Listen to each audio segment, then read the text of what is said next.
Bonjour à vous tous, aujourd'hui un petit tuto concernant donc, le contrôle technique 2018, le nouveau contrôle qui est arrivé le 20 mai.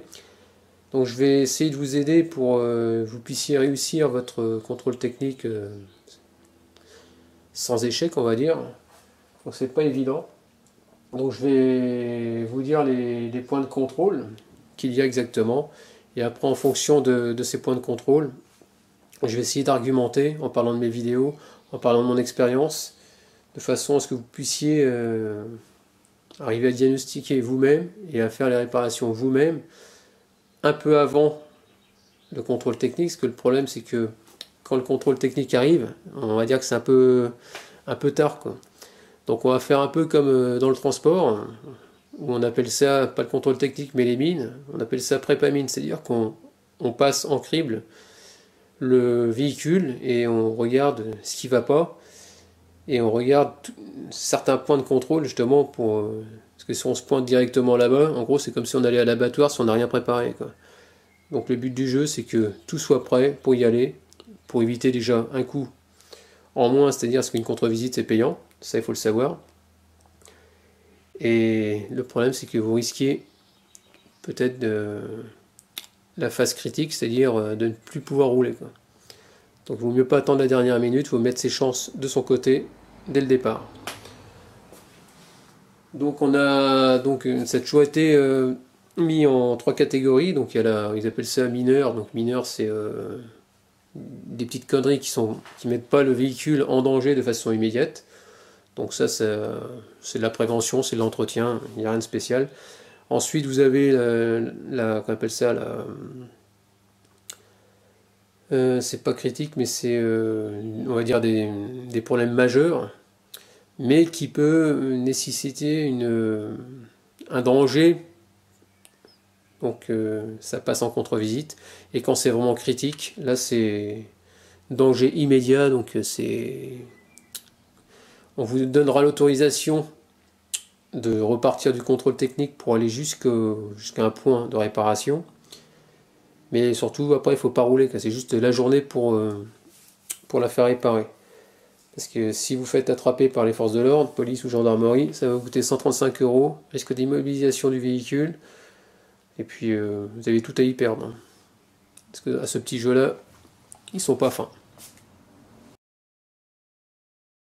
Au niveau du tarif, il faudra compter entre 15 et 20% de plus de ce qu'on payait avant. Ensuite, qu'est-ce que je voulais dire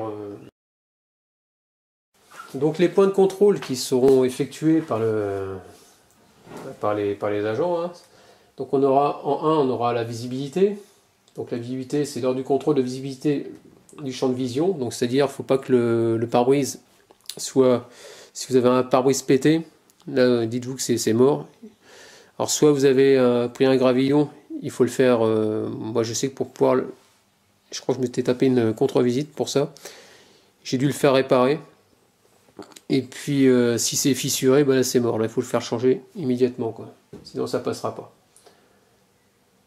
Ensuite les vitrages. Donc ce qu'il faut savoir, c'est que tout ce qui est vitre teintée, c'est strictement interdit, hein, parce que là vous allez vous faire jeter. Et apparemment, je crois que c'est depuis janvier 2018. L'autre fois je regardais un reportage, c'était sur 90 minutes d'enquête de mémoire. Et puis donc ils expliquaient qu'il y avait un gars qui avait des vitres teintées. Il a pris, je crois que c'est 90 € de mémoire, je crois que c'est une prune de 90 € et il a pris 3 points en moins sur le permis. Ça c'est plus gênant, ça, par contre. Ensuite les rétroviseurs. Alors ce qu'il faut savoir, c'est que là j'ai appris ça par Peugeot il y a 2 jours de ça. Je ne savais pas. Une coque, vous savez la coque qu'il y a sur le rétro, hein, qui est à l'extérieur, si elle est absente, c'est une contre-visite. Parce qu'ils partent du principe que ça peut, comment dire, blesser. Par exemple, vous frôlez un gamin, il s'accroche dans le rétro où il n'y a pas la coque, donc ça peut être, comment dire, un risque de coupure, un risque de grosses blessures. Ensuite, Peugeot me disait aussi également, vous voyez sur la Toyota, il y a des baillettes. Mais encore sur celle-là, comme vous pouvez voir sur l'avant, il manque la baillette avant droite. Et apparemment, une baguette manquante sur voiture, ça ne passe pas au contrôle technique. Mais celle-là, ça devrait passer, mais sur d'autres véhicules, style Renault, où vous avez votre baguette ici, hein. Et derrière, il y a des trous, et vous rentrez votre baguette et après vous venez la verrouiller. Si les trous sont apparents, c'est pareil, ça ne passe pas. Les dessous de voiture, vous savez, les caches moteurs qui se trouvent en dessous, si c'est absent, apparemment ça passe pas non plus. Peugeot a eu le cas il y a pas très longtemps. Donc vous voyez à quel point on arrive dans la connerie humaine quand même. Ouais, je suppose, parce que s'il part du principe que s'il renverse quelqu'un qui passe dessous pour pas le décapiter, mais bon, vous voyez la hauteur, hein, s'il passe dessous, il va pas ressortir indemne le pauvre. Donc pareil, vous regardez l'identification du véhicule, c'est-à-dire la plaque d'immatriculation, sa bonne fixation, voir si les plaques sont bien conformes. Ensuite, ils vont regarder l'éclairage de plaque. L'éclairage de plaque, c'est très important, parce que ça passera pas non plus. De toute façon, tout ce qui est éclairage, ça passe pas en général. Ensuite, au niveau du châssis, donc, et accessoires du châssis. Donc cette fonction du contrôle technique et périodique regroupe donc la vérification des éléments suivants: le châssis ou le cadre, ses accessoires, état général, donc des tuyaux d'échappement, silencieux, parce qu'en général, s'il regarde la corrosion, il regarde s'il n'y a pas de fuite d'échappement au niveau des jonctions, voir si c'est pas percé. Ensuite, ils vont regarder donc le réservoir, donc voir s'il n'y a pas de fuite, hein. Mécanique, dispositif de remorquage, transmission, support de moteur, performance du moteur, et si disponible, support de la roue de secours. Parce que c'est vrai que sur les vieux véhicules, à l'époque, ils avaient tendance à mettre ça en dessous. Bon, ça doit exister encore, hein. Et je me rappelle d'un cas, c'était sur une R12, donc ça remonte à des années. C'était une de mes voisines qui roulait, était partie faire ses courses, et la voiture qui était devant a perdu la roue de secours. C'était un espèce de panier qui descendait, mauvaise fixation, la roue est barrée, et elle a fini sa course, elle a rebondi, et elle est venue finir sa course dans la voiture de ma voisine, à la place du passager, quoi. Coup de bol, il n'y avait personne. Donc imaginez le danger que ça peut être.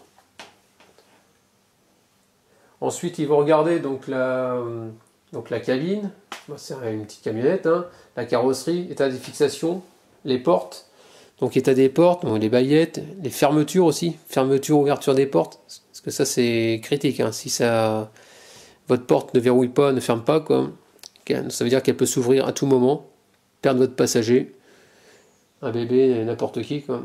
Donc c'est un danger immédiat, quoi. Ensuite, ils vont regarder les planchers. Donc les planchers, voir s'ils sont pas rouillés. Là, j'ai eu le cas il n'y a pas longtemps sur un gars de l'Amérique qui avait acheté je sais plus ce que c'était, un Fiat, un truc comme ça.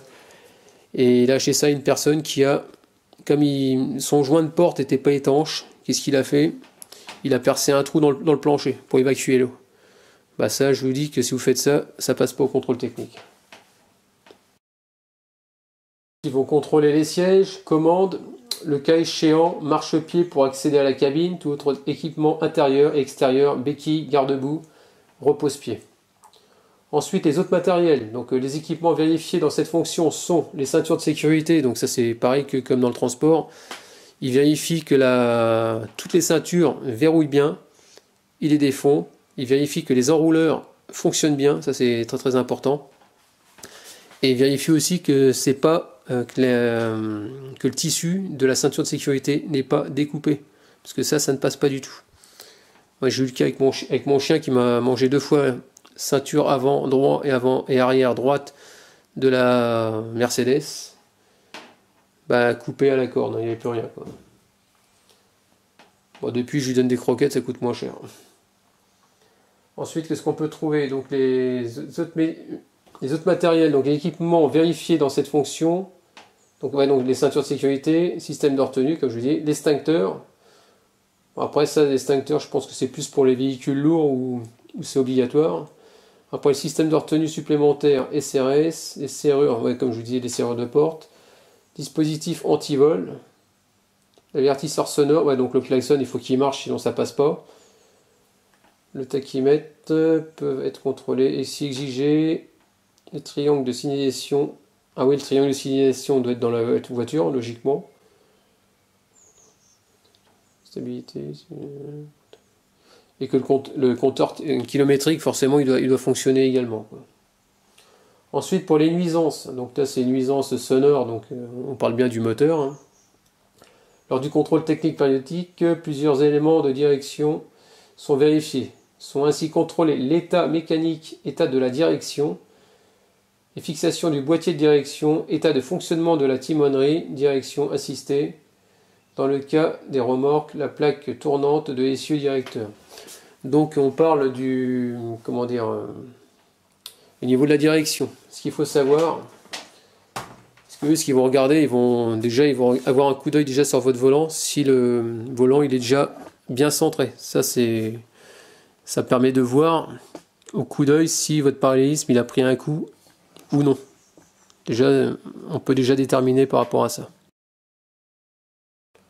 Donc pour pouvoir améliorer aussi pour savoir vraiment ce qu'il y a à faire, aidez-vous de votre ancien contrôle technique. C'était bien notifié ce qu'il y avait à faire auparavant. Et en général, il n'y a pas grand chose qui devrait changer, quoi. Ici, on a les phares. Donc pareil, des feux ternis. Ça ne passe pas. Donc j'ai fait une vidéo où je les nettoie avec du dentifrice, un peu abrasif. Ça se nettoie très très bien. Ensuite, s'ils sont vraiment ternes, mais vraiment quasiment opaques, vous pouvez aller voir la vidéo, c'est Fabien B qui fait ça très bien, et puis on voit que c'est nickel ce qu'il fait.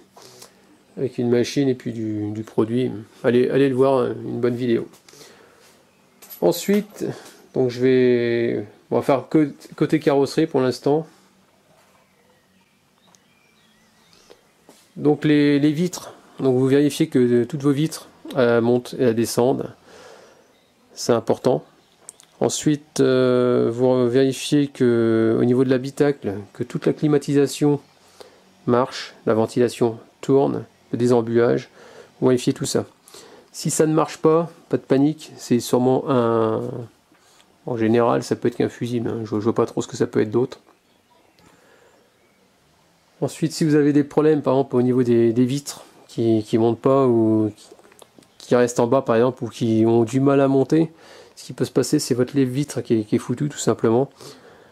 J'ai fait une vidéo où je change un lève-vitre sur ma Twingo, où j'ai fait ça sur une Ford Fiesta, de mémoire. Et il me semble que j'avais fait une troisième.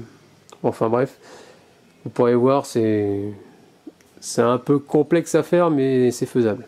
Ben, ça dépend les voitures. Là, c'est la merde à faire. Donc pareil, vous vérifiez que votre centralisation marche.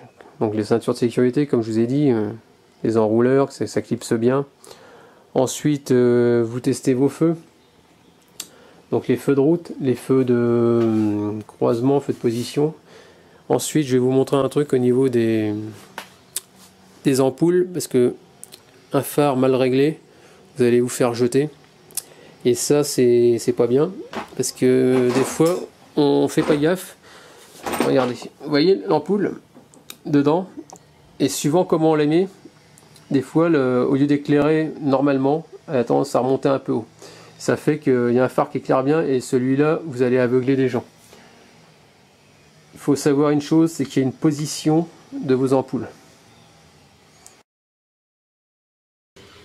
Donc voilà, c'est une ampoule H7, ceci va dans les phares d'une Mercedes, par exemple. Donc ici, vous voyez, il y a ce petit T, hein, cette petite encoche. Bah, dans votre phare, il y a une petite encoche, il faut respecter. Parce qu'on peut arriver à la mettre comme ça, hein, si vous voulez. Hein. Sauf qu'elle ne sera pas réellement mise correctement et elle sera déréglée par rapport à votre feu. Donc il faut bien respecter le sens de votre ampoule. Et là, normalement, vos phares sont censés être droits, quoi. Donc avant de les changer, regardez comment ils sont déjà d'origine et après vous le faites.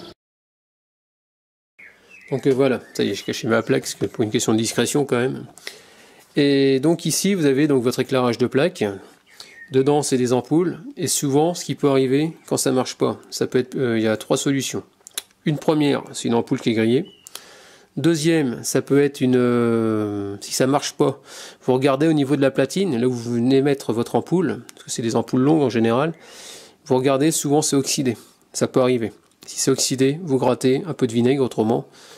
Ça enlève l'oxydation, vous remettez et vous contrôlez. Si ça marche pas, bien sûr avant vous avez regardé vos fusibles. Et si ça marche pas en dernier recours, ce qui peut arriver, ça m'est arrivé sur une Fiat 500 Abarth, sur tous les voitures à haillons, surtout en général, ça arrive souvent. Ici, comme vous voyez là, le caoutchouc. Dedans, en général, il y a des câbles, c'est des câbles électriques, le faisceau qui passe dedans et qui vient vous alimenter essuie-glace, l'éclairage de plaque. Et ce qui peut arriver, c'est qu'à force d'ouvrir le haillon, du moins sur Fiat 500 Abarth, c'est comme ça. Et je sais plus sur quelle bagnole ça m'est arrivé aussi. Ça finit par, avec la vieillesse de la voiture, ça finit par étirer les fils et les fils viennent à se couper tout simplement. Donc en général, il y a souvent une coupure. Donc il faut juste dégrafer là, vous coupez votre batterie avant et puis vous ressoudez. Quand vous cherchez là où c'est coupé, vous faites une petite soudure, vous protégez bien sûr tout l'ensemble, vous remettez et vous contrôlez. En général, ça peut être que ça. Donc là, je voulais vous parler aussi je suis devant la bagnole, je suis en train d'y penser maintenant, les clignotants. Quand vos clignotants, vous entendez le clignotant est en train de s'emballer à fond. Alors en général, c'est une ampoule qui peut être grillée. Ça peut être vous changez l'ampoule, vous vérifiez son état. Ou alors ça peut être aussi, j'ai eu le cas sur Audi A3. C'était le clignotant arrière gauche qui marchait pas. Ça venait de la platine. Comme je vous parlais tout à l'heure ça peut être une platine oxydée tout simplement. Donc si la platine elle est oxydée, le contact ne se fait pas. Et puis ça vous sort le voyant au tableau de bord comme quoi vous avez une ampoule de grillée alors qu'elle n'est pas grillée. Donc là pareil, coup de brosse métallique, vinaigre, bien sûr moteur coupé, tout coupé. Et puis après vous séchez un petit peu, puis c'est bon. Voilà, maintenant je vais vous parler du feu de recul. Alors donc tout ce qui est feu d'ailleurs, c'est simple. Si vous avez un feu qui marche pas, c'est obligatoirement soit une ampoule, un fusible. Ça, par contre, pour ce qui est feu de recul, alors ça c'est le truc con. Ça m'est arrivé sur Twingo. Donc si ça vous arrive, votre feu de recul ne marche pas. Déjà vous regardez votre ampoule. Et ce qui peut se passer, c'est simplement le contacteur de feu de recul qui est au tas. Donc vous pouvez acheter ça coûte pas très cher. Il se trouve en général sur le dessus de la boîte. Un exemple, j'en ai eu besoin d'en commander un, c'était sur une 206. Et je me suis aperçu qu'il y avait plusieurs couleurs. Alors, je comprenais pas, il y avait vert, gris et puis noir. De mémoire, c'était ça. Ce qu'il faut savoir, c'est que c'est pas une question d'esthétique, c'est les codes couleurs, c'est en fonction de votre moteur. Donc c'est un truc qui se dévisse, vous le mettez, vous rebranchez, ça va super vite à changer.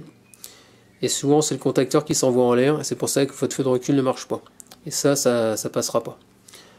Ensuite, les feux stop. Là c'est pareil, un feu stop qui marche pas, c'est problématique. Ça m'est arrivé où j'ai fait une Ford, où j'étais en kikiné, il n'y avait rien qui marchait. J'avais pas de bol, j'avais les 3 ampoules qui étaient grillées, et j'avais le contacteur de pédale de frein qui était mort. Donc ça, si ça vous arrive, vous regardez l'état de vos ampoules, vous les changez. Si ça marche pas, vous regardez vos fusibles. Vous regardez d'abord vos fusibles, après vous regardez vos ampoules. Et si ça marche toujours pas, vous regardez le contacteur de pédale. C'est un truc qui coûte pas très cher, je crois que c'est une vingtaine d'euros de mémoire, qui se trouve derrière la pédale de frein. Donc ça tient par une vis, puis un câble électrique ou un truc comme ça. Il suffit juste de le débrancher, de le changer, de le permuter, et ça marche, tout simplement. Donc ici, comme on peut voir, donc là pour les essuie-glaces, donc là je vais les changer parce qu'ils sont vraiment morts. C'est à ça qu'on les voit, regardez. Pour savoir si vos essuie-glaces sont morts, c'est simple, ils essuient plus, ou très peu, ou alors ça craque, vous entendez, ça fait des bruits de frottement mais assez forts, donc forcément c'est très désagréable quand vous les mettez en route. Il y a aussi une façon de les voir, c'est plus, attendez, je crois que celui-là il est plus attaqué. Vous voyez là, regardez le caoutchouc, ça se barre. Vous voyez, ils sont plus cuits que chez cuit. Là, si je tire dessus, ils sont vraiment morts. Donc, on va les remplacer. Donc j'ai acheté du Bosch ce matin, hein, donc c'est très simple. Donc en général vous allez dans un... Moi je suis allé chez AD ce matin. Vous mesurez, pour savoir à peu près, hein, vous mesurez entre là la longueur du balai. Donc là c'était 465 mm je crois de mémoire. Et l'autre c'était dans les 575. Mais oui, on m'a vendu 575 et 400. Donc celui de passager est beaucoup plus court que celui conducteur. Donc ici, quand vous regardez dans les styles Oscaro, choses comme ça, on vous met ces montages par crochet. Donc crochet, c'est très simple. Ici, comme on peut voir, moi là il y a une petite languette. Vous appuyez et vous faites descendre. Vous voyez? Et là, je vais le faire sortir. Pour qu'on vous tenez bien le bras, parce que ça me fait penser au film Pinot Simple Flic, où il veut mettre une contredanse, il lâche le bras, ça file dans le pare-brise et ça éclate le pare-brise. Donc voilà tout. Donc quand on dit montage par crochet, vous voyez, ça a la forme d'un crochet tout simplement. Donc faites pareil avec l'autre, hein, et puis on va monter. Donc à un moment, vous faites glisser, vous l'approchez un peu, vous faites pivoter, et comme si c'était un tire-bouchon, vous tirez à fond et jusqu'au clips. Fixez-les bien, parce que ça m'est arrivé une fois, à l'époque, c'est sur une BX. J'ai cru que j'avais bien mis, j'ai mis les essuie-glaces, et puis l'essuie-glace, il s'est envolé. Donc forcément, ça le fait pas. Donc vous voyez la forme arrondie, il faut qu'elle ait la forme du crochet, tout simplement. Vous faites pencher votre... Vous le faites comme ça, hop, et ensuite vous le rentrez.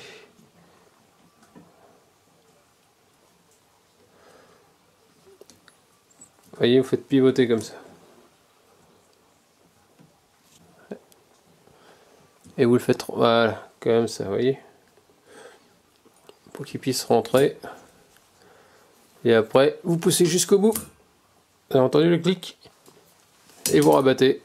Et votre essuie-glace est monté.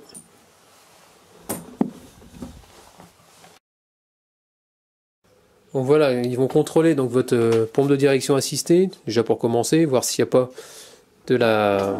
si c'est pas gras, s'il n'y a pas de tuyau percé, si au niveau des raccords.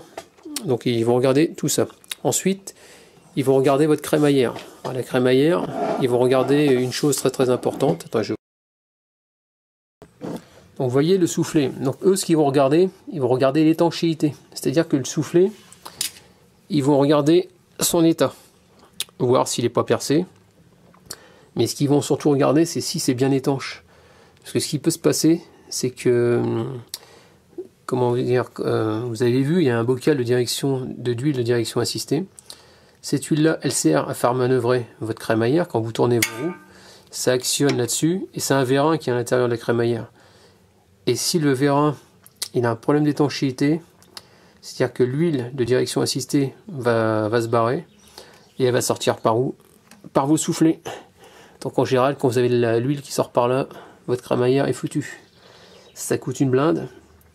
Et vous regardez aussi le jeu, parce que comme vous voyez, il y a des vis de fixation légèrement sur la droite, si vous continuez un peu plus loin. Et vous regardez s'il y a du jeu. Et ce qui peut se passer, c'est que s'il y a du jeu dans la crémaillère, ça c'est pas bon signe. Alors, ça peut être une vis que vous avez paumée, tout simplement. Et ça, je pense qu'ils vous le diront.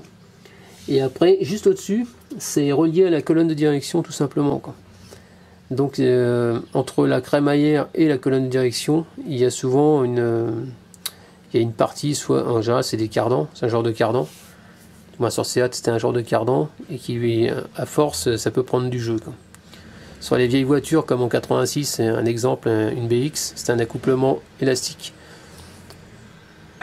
Les jeux de direction, c'est ça qui contrôle. Et l'élastique, au bout d'un moment, le caoutchouc il finit par se craquer et ça peut être un danger potentiel pour avoir un accident. Donc ensuite, pour savoir si vos biellettes de direction, vu qu'on est dans la direction, si vos biellettes de direction sont bonnes, vous le voyez à la, qu'on appelle ça, c'est une rotule, hein, qui vient se mettre là. Et donc si vous mettez vos mains à 9h15 en jouant en secouant la roue. Si vous avez du jeu, c'est que ça vient de la direction, donc ça vient de vos biellettes. Donc c'est super simple, il faut changer les deux. J'ai fait une vidéo là-dessus, vous voyez. Attends, je ne voyais rien. Voilà. Là, il y a une petite rotule juste là, et après ça part sur la biellette intérieure. Donc il faut enlever le soufflet, enfin bref. Vous pouvez regarder ma vidéo sur la Mercedes où je le fais, et puis il y en a plein de vidéos sur le net. Vous pouvez regarder tout ça. Bon, après, si vous avez un problème de flexible qui est mort, il faut réamorcer après qu'on appelle ça la direction. Il suffit simplement de braquer vos roues à fond, à droite, à gauche, plusieurs fois moteur tournant, et ça va être purgé automatiquement.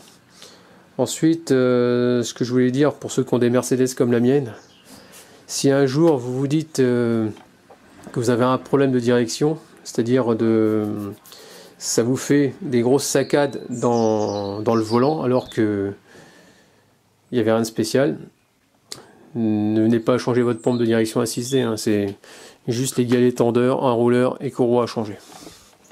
C'est que votre courroie elle est un peu détendue, ça se met à battre, et c'est ça qui vous crée qui vous fait le problème de vibration. Ah oui, j'ai oublié de vous dire aussi, j'ai eu le cas sur une Seat il n'y a pas longtemps. On m'appelle, on me dit « Ah Fred, je suis emmerdé, ma direction elle est super dure, je comprends pas ce qu'il y a. » Et ce qui peut se passer, c'est que si vous avez un niveau trop bas en huile, c'est un symptôme d'une direction super dure, quoi. Et puis en général, si vous entendez votre pompe que ça fait un drôle de bruit, vérifiez votre niveau. C'est qu'il y a une fuite à quelque part, quoi. Donc je vais essayer d'être assez complet, parce que c'est vrai que quand on tape sur internet les points de vérification qu'on appelle ça du contrôle technique, il reste assez vague. Mais j'essaie de quelque chose, j'essaie de vous aider au maximum. Donc ce qu'il faut savoir aussi, c'est que si vous avez une fuite de gasoil dans l'habitacle, dans le moteur, ça ne passera pas. Ici, comme vous pouvez voir, vous avez les tuyaux d'injecteur. En général, quand vous avez du gasoil qui coule un peu partout, ça ne passera pas. Ensuite, pour diagnostiquer si vous avez une fuite d'eau, une fuite d'huile, donc c'est assez simple. En général, pour savoir si c'est une fuite, alors par exemple ici, moi c'est le liquide de refroidissement. Donc là, moi c'est du liquide qui est jaune. Dans le bocal, c'est du liquide jaune. S'il y en a par terre, ça sera facile à diagnostiquer que c'est une fuite de liquide en refroidissement. Ensuite, au niveau des fuites d'huile, donc il peut y avoir à différents endroits. Donc ce qu'il faut savoir, c'est qu'ici vous avez la distribution du moteur. En partie haute, on va dire, c'est qu'on appelle ça la poulie arbre-à-cam. Ensuite, vous avez votre pompe à eau qui est sur le côté, et vous avez une poulie vilebrequin qui se trouve complètement en bas. Pour mieux voir, vous pouvez regarder ma vidéo sur la distribution, vous verrez plus en détail s'il n'y a pas les caches.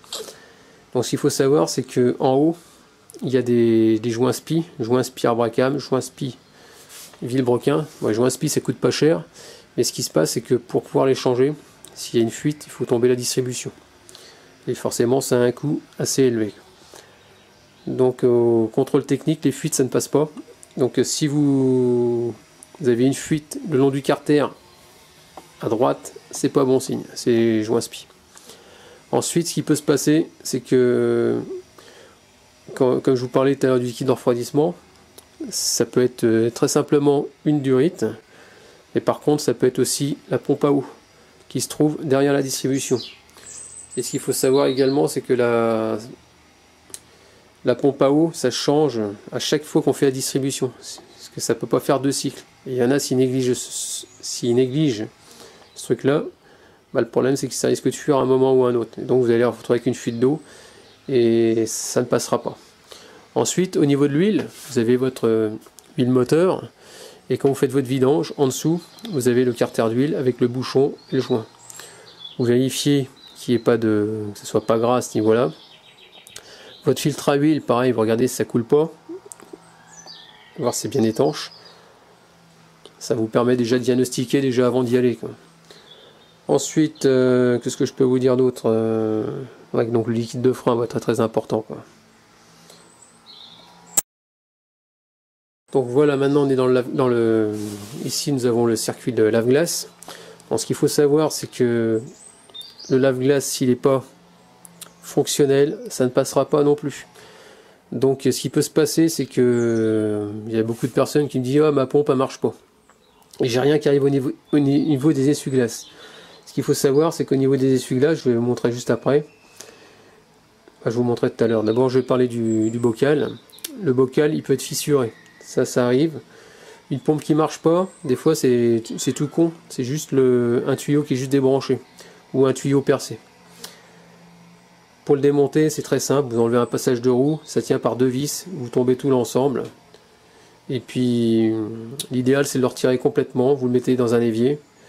Et comme ça vous permet de faire une recherche de fuite déjà au niveau du bocal. Et après, de mieux contrôler tout l'ensemble. Donc pareil, ici, vous avez votre ouverture de capot. Contrôlée. Ça marche super bien. Un peu de dégrippant. Parce que le problème, c'est que un capot qui verrouille mal, c'est un rejet. Et le danger, c'est qu'avec la vitesse, si le capot vient s'ouvrir, je vous raconte pas, ça doit faire bizarre, quoi. Ouais, j'ai oublié de vous dire tout à l'heure, parce que je vous parlais du liquide de refroidissement, mais c'est vrai, il y a le radiateur aussi. Ça peut arriver que votre radiateur fuit. Donc s'il y a une fuite, forcément, vous allez vous faire jeter aussi. Donc ce qui peut arriver, c'est que la solution de la dernière chance, il existe du stop fuite. Alors si c'est vraiment un petit trou, ça va peut-être pouvoir marcher, avant de changer complètement le radiateur. Autrement, un véhicule qui chauffe, donc si vous voyez votre température qui tourne et que ça va pas, hein, il suffit de vérifier votre liquide de refroidissement, savoir parce que ça change tous les 3 ans, et vous vérifiez surtout qu'il n'y ait pas de... Ça m'est arrivé sur une 106, 306, qu'une personne ne faisait jamais son entretien, et ça avait tout bouché là-dedans, dans les durites, et donc on avait fait un bon nettoyage, sinon ça va chauffer.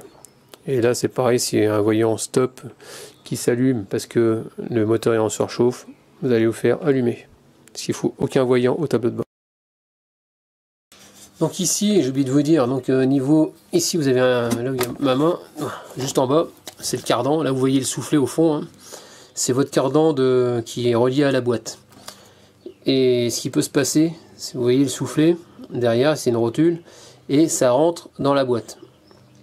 Et entre la boîte et le cardan, il y a c'est un joint SPI, et de l'autre côté pareil, il y a un autre cardan, il y a un joint SPI. Et ce qui peut se passer, c'est que vous avez de l'huile de boîte qui coule. Donc là, vous allez vous faire recaler, parce qu'il va falloir, il faut plus de fuite, il faudra changer les 2 joints SPI. C'est pas très compliqué à faire. Il faut juste lever le véhicule, enlever les cardans, vidanger la boîte, enlever les cardans et changer les 2 joints. Pour ce faire, j'ai fait ça sur une Seat, j'ai fait ça.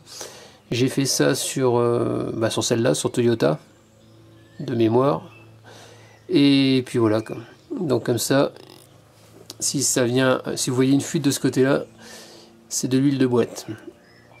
Ce qu'il faut savoir aussi, c'est qu'entre votre moteur et votre boîte, il y a le volant moteur, on appelle ça l'embrayage, et il y a votre boîte, elle est accrochée au moteur par le biais, et il y a une espèce de plaque en métal, et entre les deux il y a un petit jour. Et j'ai un collègue, lui ça lui est arrivé il n'y a pas très longtemps. Son problème, c'est qu'il a une fuite de liquide de frein qui sort de la boîte. Alors donc là c'est pas bon du tout, donc je vais vous expliquer pour que vous compreniez un peu mieux. Donc ici sur le moteur, vous avez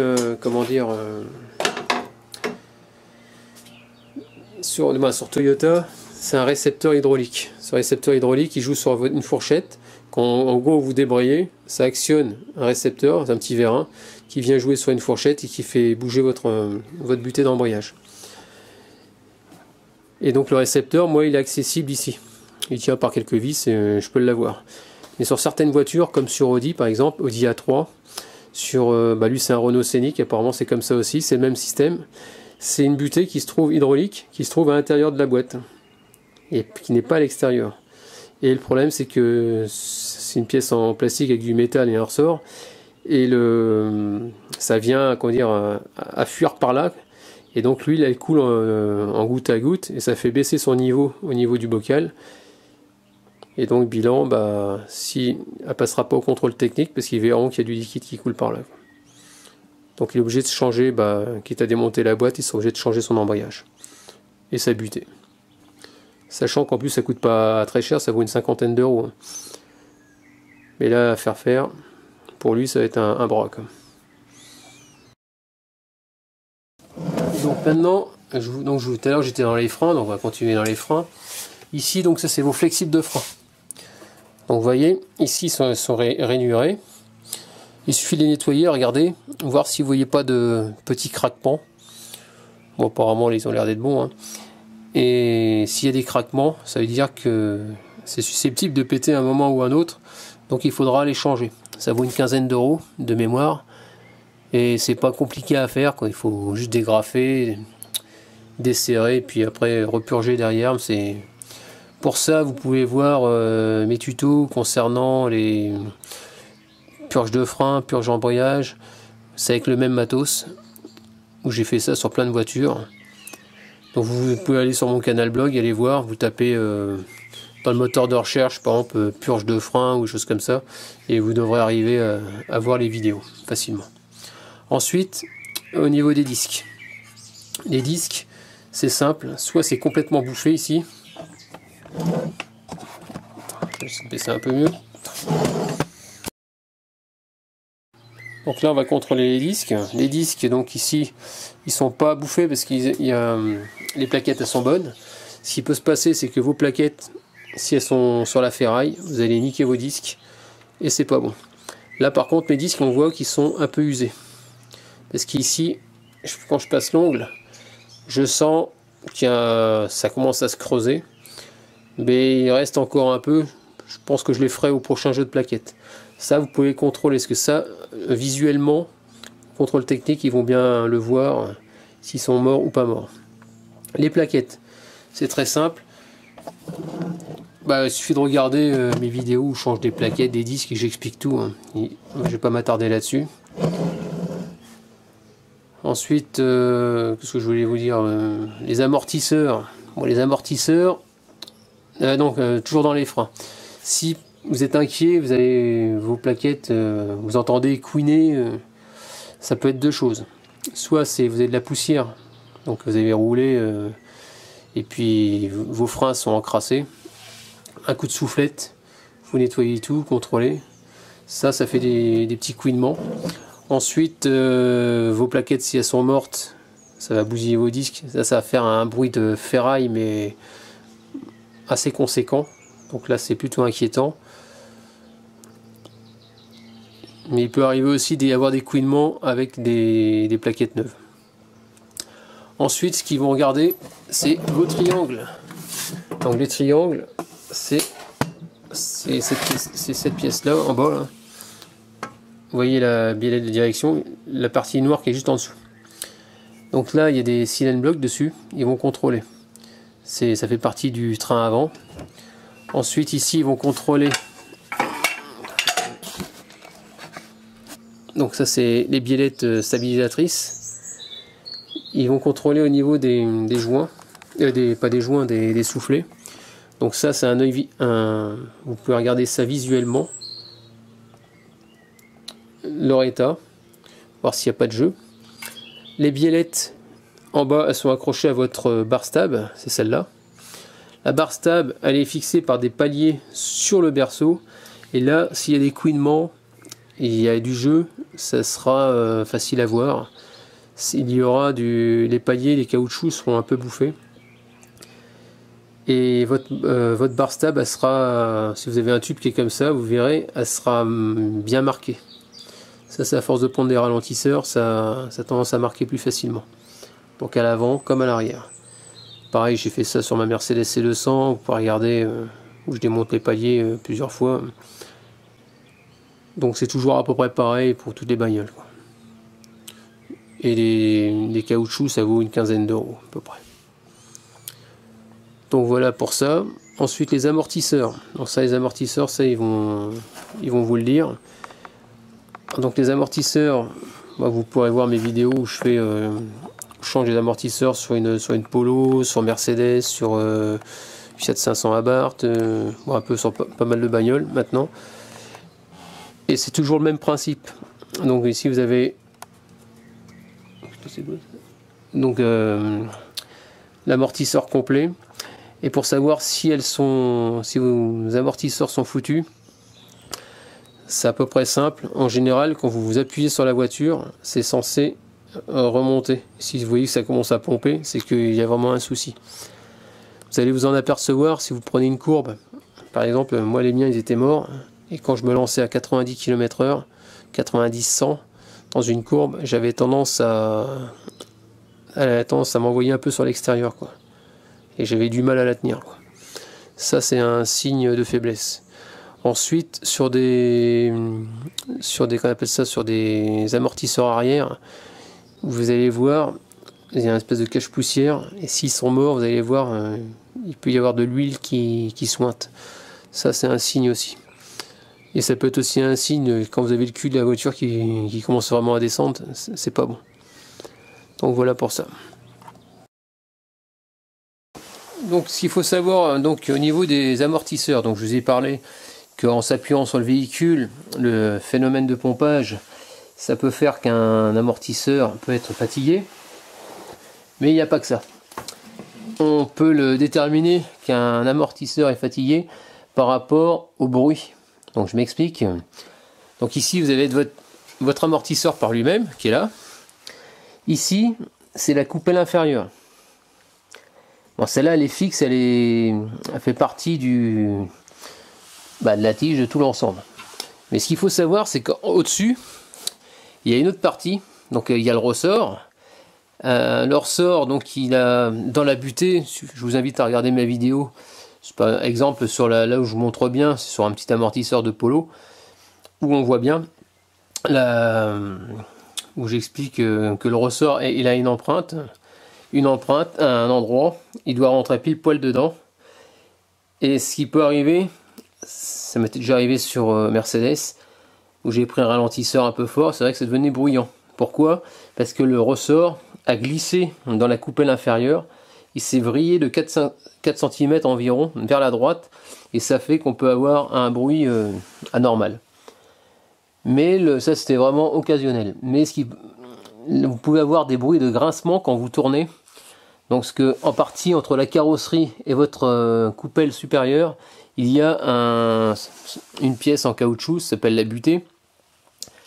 Et cette butée là, à force de tourner, que vous tournez vos roues, parce que sur la butée il y a un roulement avec des billes.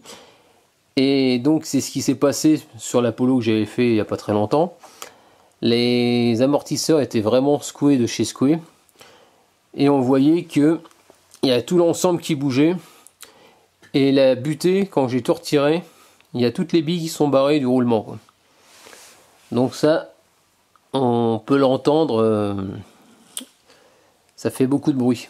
En gros, quand vous tapez une route un peu défoncée, un peu chaotique, si votre butée, qu'on appelle ça, votre ressort, tout ça c'est fatigué, bah ça va se ressentir, et puis ça va taper assez fort. Voilà ce que je voulais dire au niveau des ressorts. En moyenne, pour ceux qui n'ont jamais fait sur Mercedes, moi avec les miens, avec mes amortisseurs, j'ai fait 265 000 km. Après les voitures françaises, style C3, choses comme ça, c'est donné pour 80 000 km environ. Donc si vous arrivez dans cette phase de kilométrage, ça se peut que ça commence à être un peu fatigué, quoi. Donc voilà, je ne vais pas faire m'éterniser là-dessus. Ensuite, je vous ai pas encore parlé de ça. Je voulais vous parler des cardans. Alors, souvent, ce qui se passe au niveau des cardans, comme on peut voir au fond, on met des caoutchoucs. Et dans les caoutchoucs, espèce de soufflet, c'est des soufflets, on met de la graisse. Pourquoi? Parce que c'est une rotule. Donc celle que je suis en train de filmer tout au fond, là, celle qui brille bien à gauche, elle, comment dire, elle rentre dans la boîte. Donc en général, quand on démonte un cardan, il faut faire une vidange de boîte. Il y a des exceptions où on peut le faire sans vidange de boîte, mais il faut retirer carrément le cardan. Donc c'est-à-dire que ici, on a un soufflet au fond, et côté roue, on a un autre soufflet. Et les soufflets, à force, ce qui peut se passer, c'est que ça, c'est souvent signalé en contrôle technique, un soufflet qui est percé parce que ça perd de la graisse. Et à force de perdre de la graisse, vous allez rouler dans la flotte et ça va, il va se passer un truc, c'est que ça va rouiller, ça va abîmer vos rotules et à la fin, vos rotules de cardan vont finir par casser. Alors donc un soufflet, c'est super simple à faire, à changer, ça coûte pas cher, ça vaut 9 €. Donc si vous avez le soufflet qui est mort, c'est pas dit que si vous le prenez à temps, vous n'êtes pas obligé de changer le cardan. Donc il suffit de défaire votre cardan de la boîte, ici au niveau de la roue, et vous le mettez sur un établi, et puis ça se passe très très bien. J'ai fait une vidéo, vous regarderez, c'est sur Seat, c'est la Seat Ibiza de 2001 que j'avais fait, où j'avais fait les joints spi. Donc j'avais tombé les cardans et justement il y en avait un à changer. Ça se fait très simple à l'aide vous prenez une bouteille de badois avec vous huilez un peu cette bouteille, vous la coupez. Mais regardez ma vidéo, ce sera plus explicite. Alors donc je voulais revenir sur certaines voitures, on n'est pas obligé de faire une vidange de boîte. Pourquoi? Style, dans ce qu'il y a des modèles où vous avez qu'on appelle ça votre boîte de vitesse, il y a les joints spi et il y a un axe, un engrenage, pas un engrenage mais un axe avec des pignons qui rentrent à l'intérieur de la boîte. Et sur par exemple Audi, je crois même la Seat était comme ça de mémoire. On appelle ça une tulipe, c'est-à-dire qu'il y a à la sortie de boîte, il y a une pièce métallique avec une vis centrale avec un ressort à l'intérieur. Ça, ils aiment bien mettre ça sur Audi, Volkswagen. Pour pouvoir le remettre en place, donc pour remettre la vis, que si vous enlevez cette vis là, le problème c'est que ça va sortir.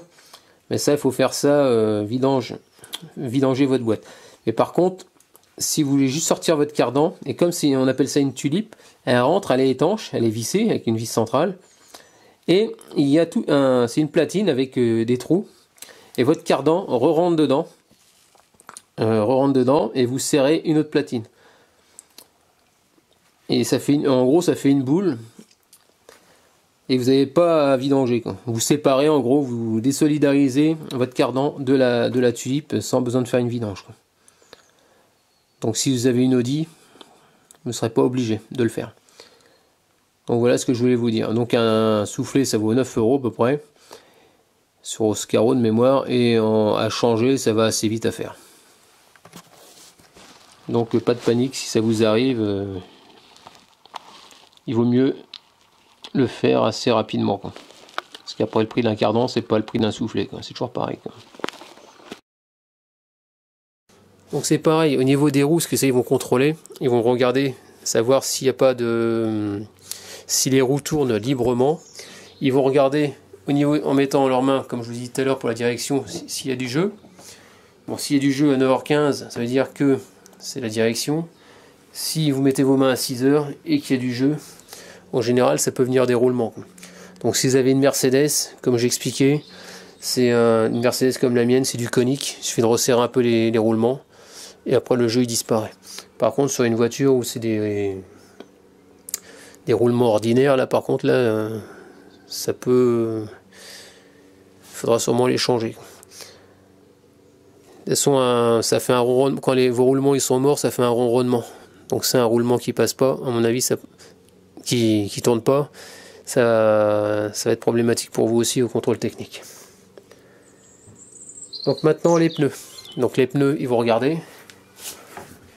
Ce qu'il faut savoir, c'est que si vous avez une crevaison, ça peut être réparé par mèche. Mais par contre, sur les flancs, c'est strictement interdit. Donc ils vont regarder donc